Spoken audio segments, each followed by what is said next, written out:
तो हेलो दोस्तों, आज फिर हम आ चुके हैं एक और नई दिलचस्प और डरावनी कहानी के साथ। तो चलिए बढ़ते हैं अपनी कहानी की ओर। उससे पहले आपसे एक रिक्वेस्ट है, अगर आप इस चैनल पर नए हैं तो प्लीज चैनल को सब्सक्राइब करें। तो बिना कोई देर किए शुरू करते हैं। हर गांव में कुछ कहानियां होती हैं, कुछ अफवाहें और कुछ सच्चाइयां। लेकिन एक गांव की आटा चक्की की कहानी न अफवाह है न सिर्फ डर, बल्कि वो एक सच्चाई है जो आज भी लोगों के रोंगटे खड़े कर देती है।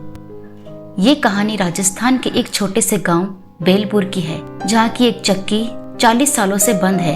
वहाँ के लोगों का मानना तो यही है, पर गांव वाले जानते हैं आधी रात को उस चक्की से आज भी आवाजें आती हैं। किसी को समझ नहीं आता कि बिना इंसान के वो अपने आप कैसे चलती है। एक बार गांव का ही एक लड़का जिसका नाम था रमेश, वो शर्त के चक्कर में चक्की के पास चला गया। शर्त थी जो बहादुर है वो रात 12 बजे चक्की के अंदर जाएगा और वापस आएगा तो उसे 500 रुपए मिलेंगे। रमेश गया पर वापस कभी नहीं आया। उसकी लाश नहीं मिली, सिर्फ एक चप्पल और चक्की पर खून के निशान मिले। लेकिन पुलिस ने ये कहकर बात टाल दी शायद किसी जानवर का हमला रहा होगा। लेकिन गांव वाले आज भी कहते हैं वो चक्की भूखी है और रमेश उसकी पहली बलि बना। कभी कभी जिनको हम अफवाह मान लेते हैं वो असल में मौत की दस्तक होती है। एक दिन गांव की सड़क पर धूल उड़ती है। एक पुरानी लोकल बस रुकती है। बस से एक 17 साल का लड़का उतरता है, आरव। वो शहर से गर्मी की छुट्टियों में गांव आया था अपनी दादी के पास। शहरी स्टाइल, टी शर्ट, हेडफोन और मोबाइल हाथ में। गांव की मिट्टी में वो एकदम अलग दिख रहा था। दादी हंसते हुए कहती है, इतने दिन बाद आया है, बड़ा हो गया रे तू। आरव, हाँ दादी। तभी गांव के कुछ लड़के रामू, चिंटू और रघु आरव से मिलते हैं। थोड़ी बातचीत के बाद बात निकलती है भूतिया चक्की की। रामू धीरे से कहता है, तू शहर से आया है, लेकिन यहाँ की असली डरावनी जगह देखेगा तो तेरे पसीने छूट जाएंगे। आरव हंसते हुए बोलता है, अरे ये सब अफवाह होती है, चक्की बंद है ना, तो फिर आवाजें कहाँ से आती हैं? किसी गांव वाले की शरारत होगी या कोई जानवर। तभी चिंटू कहता है, तो फिर तू कल दिन में चल उस चक्की तक अकेले, अगर डर नहीं लगा तो। आरव, डन। कल दोपहर 12 बजे मैं जाऊंगा उस चक्की तक और तुम सब भी चलो। डर की पोल खोलते हैं। उसे नहीं पता था वो चक्की सिर्फ मशीन नहीं थी, वो एक शापित दरवाजा था जिसे छूने भर से मौत की परछाई पीछे लग जाती है। अगले दिन आरव, रामू, चिंटू और रघु चक्की की ओर पैदल जा रहे होते हैं। रामू हल्के डर में कहता है, भाई बोल तो दिया, लेकिन सुना है जो भी अंदर गया वो वापस नहीं लौटा। आरव मुस्कुराते हुए बोला, तुम लोग बस डर रहे हो, ये सब दादी नानी की कहानियां हैं। देखो मैं सबसे पहले अंदर जाऊंगा। वो लोग चक्की के पास पहुंचते हैं और देखते हैं वहां पर पुरानी ईंटों की दीवारें, टूटी खिड़कियां और लोहे का जंग लगा दरवाजा है।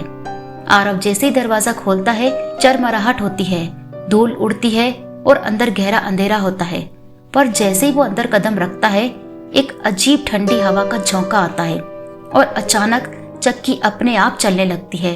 चिंटू डरते हुए कहता है, कोई नहीं है यहाँ, फिर ये कैसे चल रही है? रघु घबराकर कहता है, भाग चलो यार, ये जगह सही नहीं है। आरव चौंकता है, चक्की की मशीन खुद ब खुद चल रही है और नीचे से लाल रंग का कोई तरल बह रहा है। वो झुककर छूता है। आरव उसे सूंघता है और कहता है, क्या ये खून है? हवा तेज थी। एक झटके में दरवाजा खुद ब खुद बंद हो जाता है और अंदर अंधेरा छा जाता है। रामू बाहर से चिल्लाता है, आरव दरवाजा बंद हो गया है, खोलो ना। आरव भीतर से घबराते हुए, अरे यार दरवाजा नहीं खुल रहा। इसी बीच चक्की का शोर तेज हो जाता है और किसी औरत की धीमी गूंजती हुई आवाज आती है।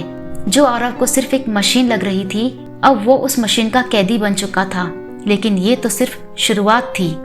घना अंधेरा, सिर्फ टूटी हुई खिड़कियों से हल्की रोशनी आ रही थी। आरव दरवाजे को धक्का देता है पर वो टस से मस नहीं होता। उसका गला सूख जाता है।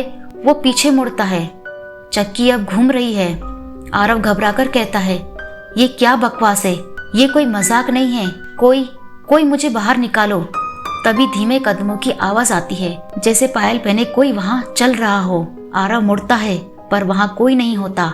पर एक कोना जहां अंधेरा कुछ ज्यादा था, वहां दीवार पर एक परछाई हल्की सी हिलती है। वो एक औरत को देखता है जिसकी सफेद साड़ी, खुले बाल, सिर नीचे झुका हुआ था। आरव धीरे से बोलता है, कौन है? लेकिन औरत कुछ नहीं बोलती। बस उसकी परछाई दीवार पर धीरे धीरे रेंगती जाती है। अचानक ठंड बढ़ जाती है। आरव का सांस लेना भारी हो जाता है। उसे अपनी गर्दन के पीछे ठंडी सांस की फुकार महसूस होती है। फिर उस औरत की आवाज आती है, धीमे टूटे लहजे में, किसी ने मुझे देखा। इतने सालों बाद आरव बिजली की रफ्तार से पलटता है, पर वहाँ कोई नहीं होता, मगर उसी जगह पर अब जले हुए पैरों के निशान दिखाई देते हैं। अब आरव समझ चुका था, ये कोई मशीन नहीं है, ये एक कैद है जहाँ कोई और भी फंसा है। बाहर के दोस्त दरवाजा तोड़ने की कोशिश करते हैं। चिंटू बोलता है, कुछ गड़बड़ है यार, हमें किसी बड़े को लाना पड़ेगा वरना आरव नहीं बचेगा। वो भागकर आरव की दादी के पास जाते हैं। दरवाजा तेजी से खुलता है। चिंटू और रामू हाफते हुए अंदर आते हैं। चिंटू कहता है, दादी, आरव चक्की के अंदर फंस गया है और दरवाजा बंद हो गया है। वो चिल्ला रहा था पर अब आवाज भी नहीं आ रही। दादी का चेहरा पीला पड़ जाता है। हे भगवान, ये तो वही हुआ जो 40 साल पहले हुआ था। इसके पीछे की एक बैक स्टोरी थी। साल था 1985। गांव में एक चक्की लगी थी। सभी खुश थे, लेकिन एक रात जब सब घर जा चुके थे तभी चक्की का अकेला काम करने वाला बिरजू देर रात तक रुका। वो शराबी था। उसकी नजर गांव की एक विधवा औरत सुधा पर थी। सुधा अकेली चक्की में आटा पीसने आई थी। तभी बिरजू ने दरवाजा बंद कर दिया। सुधा डरते हुए कहती है, दूर रहो, मुझे जाने दो। फिर चीखे, दौड़ और हाथापाई होती है। सुधा खुद को बचाने की कोशिश में उसे धक्का देती है, लेकिन वो फिसल जाती है और उसका सिर सीधा चक्की पर लगता है और उसकी वहीं पर मौत हो जाती है। उस दिन के बाद से सुधा की लाश कभी नहीं मिली, लेकिन हर रात ठीक उसी समय 12 बजे चक्की अपने आप चलने लगती है। लोगों ने देखा किसी औरत की परछाई चक्की के पास घूमती है, साड़ी में, खुले बालों में और आंखों में दर्द जो कभी नहीं मिटा।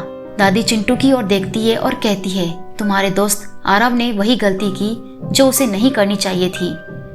अब उसकी आत्मा जाग चुकी है। वहीं आरव एक कोने में बैठा था। उसकी सांस तेज चल रही थी। वो बार बार दरवाजा खटखटा चुका था, लेकिन बाहर से कोई जवाब नहीं आता।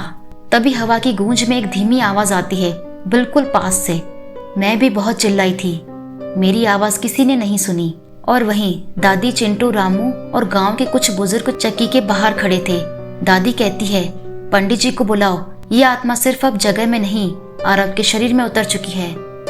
तभी अंदर से आरव की चीख आती है, लेकिन ये आवाज उसकी जैसी नहीं लगती। ये आवाज भारी, धीमी और दर्द भरी थी। मुझे जाने दो, मुझे मार दिया था सबने मिलकर, अब मैं सबको अपने साथ ले जाऊंगी। फिर पंडित जी गांव के मंदिर से आते हैं, हाथ में हनुमान चालीसा, गंगा जल और काला धागा लेकर। पंडित जी कहते हैं, अगर आत्मा ने शरीर पकड़ लिया है तो दरवाजा नहीं खोलेगी। वो तब तक बंद रहेगा जब तक उसकी शांति के लिए अनुष्ठान न करें। पंडित जी मंत्रोच्चारण शुरू करते हैं। चक्की के आसपास की हवा तेज हो जाती है। पेड़ झुकने लगते हैं। जानवर डर से भागने लगते हैं। तभी एक और डरावनी घटना होती है। आरव की आवाज फिर आती है, लेकिन अब वो हंस रहा था, एक अजीब, एक महिला की खौफनाक हंसी। आरव एक भारी आवाज में कहता है, तुम सबने देखा था पर किसी ने नहीं रोका। अब हर साल एक आएगा और यहीं मरेगा। पंडित जी फिर से मंत्र पढ़ने लगते हैं। तभी चक्की के दरवाजे पर जलता हुआ सिंदूर उभरता है। एक नाम, सुधा। दादी से सकते हुए कहती है, सुधा, तू अब भी वही है ना? तुझे इंसाफ नहीं मिला, हम माफी मांगते हैं, पर अब आरव को छोड़ दे। 1 सेकंड के लिए हवा थमती है और चक्की की आवाज एक पल को रुक जाती है। चक्की के सामने पंडित जी मंत्रोच्चारण रोकते हैं, क्योंकि अंदर से फिर आवाज आती है, लेकिन इस बार वो शांत थी, थकी हुई, टूटी हुई। मैं सुधा हूँ, मुझे किसी ने नहीं बचाया था, मैंने यही तड़प तड़प कर दम तोड़ दिया। लेकिन सबसे ज्यादा दर्द तब हुआ जब गांव चुप था। गांव वाले सन्न हैं, सभी एक दूसरे को देखने लगते हैं। कुछ की आंखों में शर्म, कुछ की घबराहट। दादी आगे बढ़ती है, हाथ जोड़कर चक्की के सामने बैठती है। दादी की आंखों में आंसू थे और वो कहती है, सुधा, तू अकेली थी और हम सब गुनहगार। बोल, तुझे क्या चाहिए? तेरा बदला, तेरा चैन कैसे मिलेगा?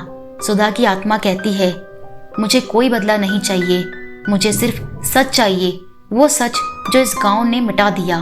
उस कुएं के पास मेरी साड़ी, मेरी चप्पल और वो खत अब भी पड़े हैं, उन्हें बाहर निकालो और पूरी पंचायत के सामने पढ़ो। गांव के बुजुर्ग डरते हुए उस पुराने गांव की ओर जाते हैं, मिट्टी हटाते हैं और सच में वहां से एक पुराना गल चुका खत निकलता है।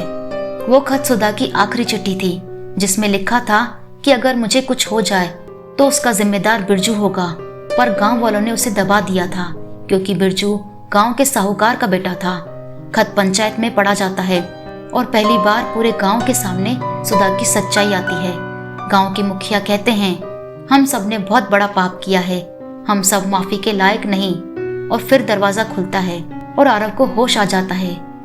भूतिया चक्की अब एक कहानी नहीं, एक सच है। और जब अगली बार कोई गांव जाए और कहे कि ऐसी कहानियां बस बनाई जाती है, तो उन्हें बेलपुर की चक्की जरूर याद दिलाना।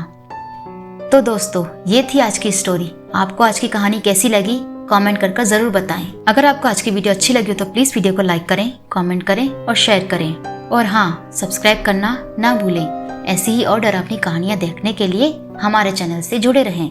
Thanks for watching.